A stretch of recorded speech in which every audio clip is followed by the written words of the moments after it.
গরমের সব থেকে লোভনীয় জিনিস কি জানেন? কাঁচা আম। আর আমাদের কাছে একদম ছোট ছোট আম ধরেছে আর পড়েও ছিল, তো সেই কারণে আজ বানাবো আম কাসুন্দি। চলুন দেখা যাক কেমন করে বানাই। ওয়েলকাম টু আহারে আড্ডা।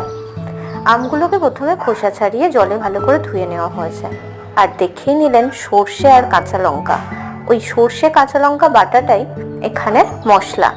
আমটাকে একটু সিদ্ধ করে নিয়েছি, কারণ এটা খুব টক আম যেহেতু, তাই সিদ্ধ করে নিয়ে জলটা কাটিয়ে ফেলে দিয়েছি। এবার কড়াইতে 8 চামচের মতন তেল দিয়ে তাতে সর্ষে আর অর্ধেক শুকনো লঙ্কা ফোড়ন দিয়েছি।